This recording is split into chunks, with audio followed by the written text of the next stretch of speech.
Welcome to Movie Talk, the show where we have real talk about real movies and entertainment news, highlighting indie producers and indie films. The first segment of our show, we give our featured takes on independent filmmakers' indie picks. So get your popcorn, sit back and relax, and enjoy real movies with real talk. So welcome great to have Joe Nordelli in our studios today. Thanks for having me. Thank you. It's a pleasure for you to be here.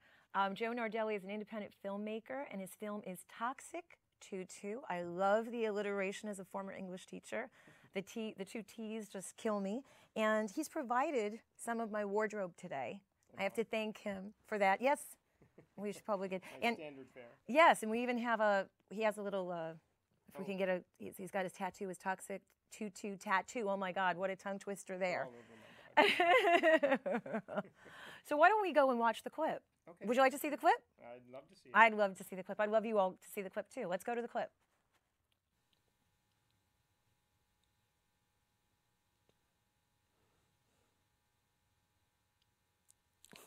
Probably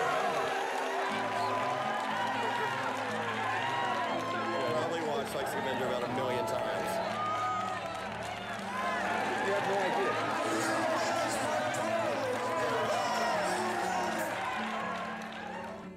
Joe, you're my best friend. And I've been meaning to tell you this for a really long time.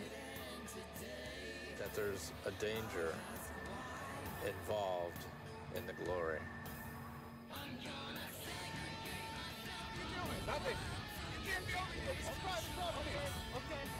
So if you can meet me in my room later. Meet you in your room? You like that a lot.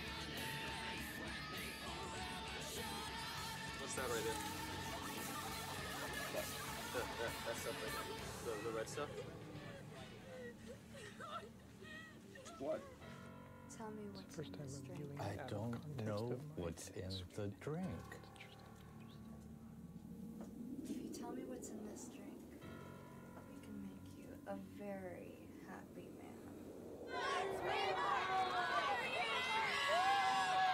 Really restless Toxic Avenger fans are just not sure exactly what to expect.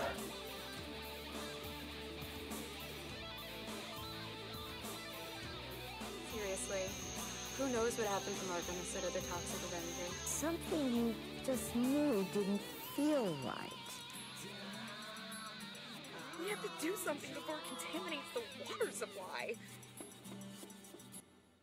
What is this stuff? Do you know, Mark? Do you know?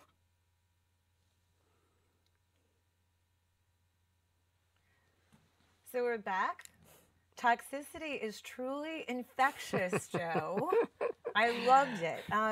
Before we even start talking about the film, and there's a lot to scratch on that surface. Okay. Yeah.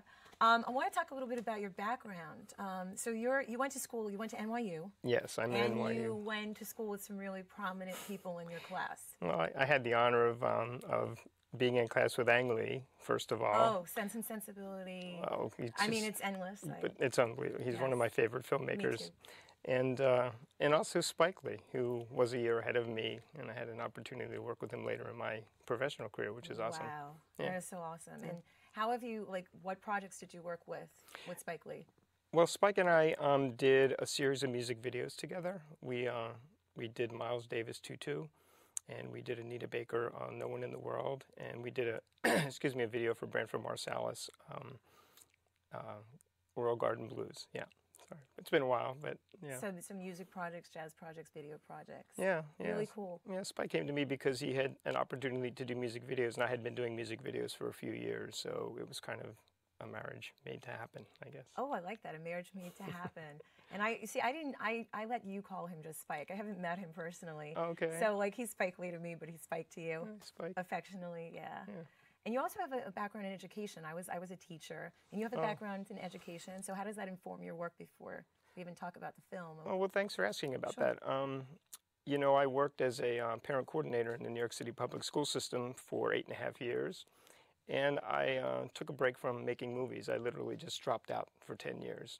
And that was a segue into how I learned more about people, because working with kids and working with parents who are, you know, basically in the mix in the household with all the issues that come into the school building, my job was to be the first person, point of person, or contact for every parent to come into our school with their issues. So it was intense, but it was a very important part of my life and something that I'll never really forget. And it sounds like we had a parallel in our lives because so. Coming out of school, studying acting myself, and then doing some Meisner training, doing some indie films, theater, and then doing a segue and having almost like another life. And I was a teacher for 5 years. Yeah.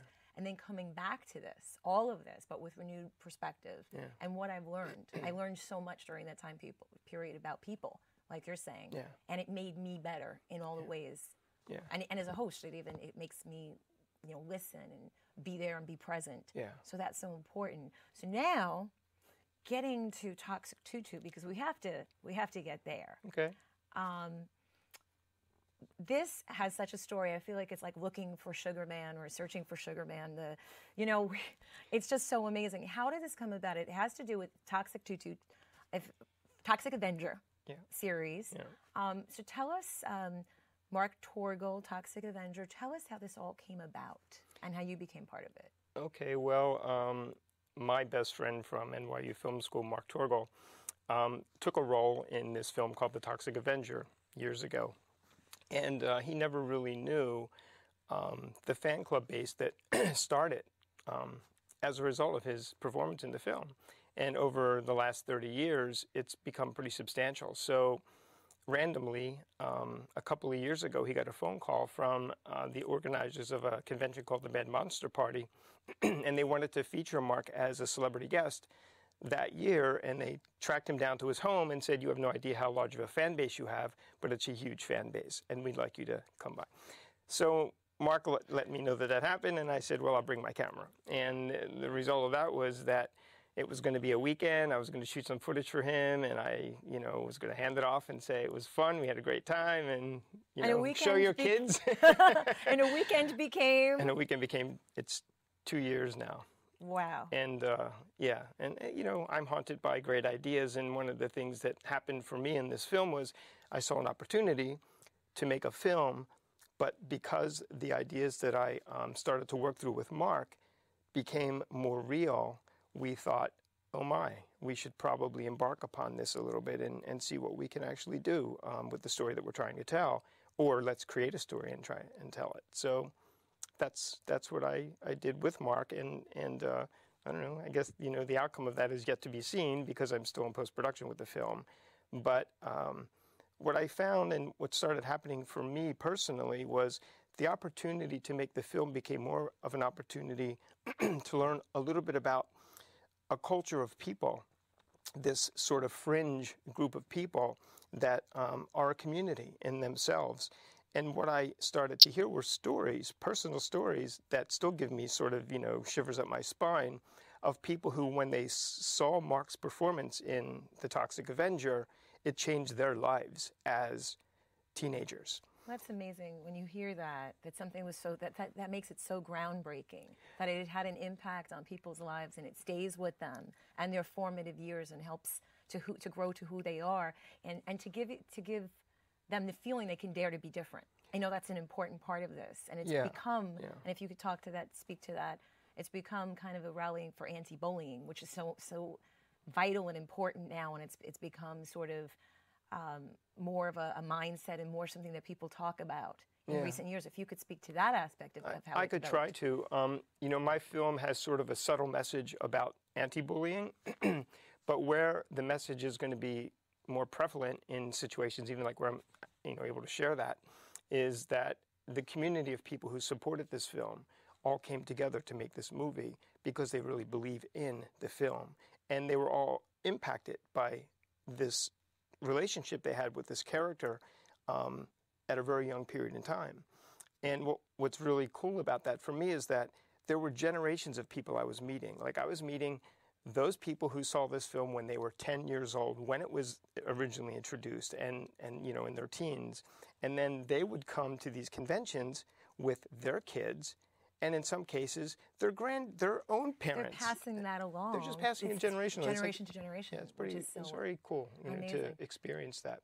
But it changed the tone for me about what I thought the film could be to what the film is becoming, and the way the seeds of that community piece is actually kind of taking stronghold. So that's the bullying or anti-bullying message that I'm interested in talking about, is that we have people that, I mean, worldwide, right? That I know, I saw experience. the grasp of all this, how Toxic TUTU USA and all of the countries, speak to that, the countries that you're kind of... Yeah, it's as part of the... Grassroots going all the way across the world. The world, I mean, as part of the spirit of community and support for the movie, we're finding websites in Turkey, we're finding websites in France, in the Czech Republic, you know, I mean, it's places just, you wouldn't necessarily even expect this to go, but and all over the U.S. So, yeah, I mean, to step on you, but yeah, it's been fascinating to me. I mean, it's hard to really know, but I'm now finding that people are making toxic tutus that are products on their website, and so it's like awesome. Let the community grow. It's any way that it grows. I don't really have an issue with it, but the essence of the story is really the story is an almost true story about what became of Mark Torgel, who was Melvin the Mop Boy in the Toxic Avenger, and the truth you need to know about the occurrences of what happened know that, audience. On the set. So, I want you to speak to, too, some of the people who supported this film, one of them being Lloyd Kaufman. Thank you for bringing Lloyd up. There are a couple of people and or groups of people that made this film possible. And really early on, besides Mark, my partner, whose existence and fan base really was the calling card, but immediately, Lloyd Kaufman, who hadn't seen Mark but a few times over the last 30 years, embraced us, and Mark in particular, and said, you know, we love the idea that you're doing this. And so Lloyd really got behind our, I guess, endeavor to market the film by inviting us to conventions that he was attending. And he'd give us a table at his booth, and it was a big deal. It was like a really big deal because Mark hadn't been around doing signings for him in years, and so it brought, you know, more people to the booths for him. But Lloyd is an icon in the business. I mean, you don't stay in business for 40 years as an independent filmmaker and producer without having a fan base. And so he's so dedicated to the fans of the Toxic Avenger and his entire entity, and he really is an advocate for independent filmmaking, which. And I didn't know Lloyd personally, although I interviewed for him years and years ago to shoot some stuff, and he'll never remember that. But because Lloyd doesn't pay anything, I was like, oh God, you know, I can't do that. But anyway, I forgot where I was going with that. But anyway, you know, he's been a real big advocate about independent filmmakers, and you need a voice. You need someone to speak, you know, on your behalf. And he's been a public figure about that. I mean, he brings this, you know, issue and the issue about, you know, freedom of speech on the internet. That's amazing. And we all need of that right now. He's out censorship. really a proponent for That's change wonderful. and making sure that independent. Yeah. So that's wonderful. And I also wanted to, I know that you there's people you want to have cameos in your film that you would love to see, how you would love to see this film. So if we can make kind of a plea to them, some big names, Spike Lee, Quentin Tarantino, Kevin Smith, ideally in an ideal world, those would be your goals. Really big fans of the Toxic Avenger. Well, you know what, if they're watching out there. Where's that camera? Give it to us. Come on, Quentin, okay, come on, Kevin, Spike. Do it. We you know need Mark. you You love in Mark. this film. We need you. Yeah. You must be in this film. Oh, thanks. Yeah. Oh, it would be awesome. It would be really I can awesome. see like the humbled look in your face when you're saying that. You're just like, yeah. It would be. Actually, I think that they could all support this film with their independent voices in a way that no one else can. So it's ideal. It may never happen, but I'm going to give it a shot and see what happens. I have to say, your marketing materials, everything you have, your posters, the pictures are so awesome, and that's all you.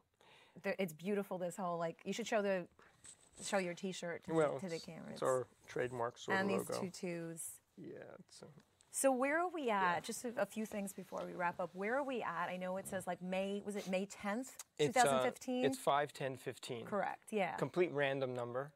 Okay. And so I am targeting that for myself as a release date, although I will probably have a segment premiere at the Mad Monster Party this Oh, year in wonderful. March. Yeah. And what is the website before we close out? It's toxictutu.com. Oh, and it's toxic22.com. at Twitter.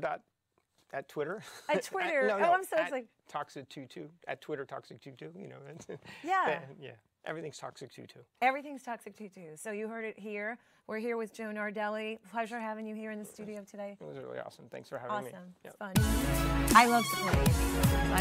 I've been in many indie films myself. I have friends who are indie film producers and directors, writers. So it really, it's close to my heart to be You're able also to. still doing your thing.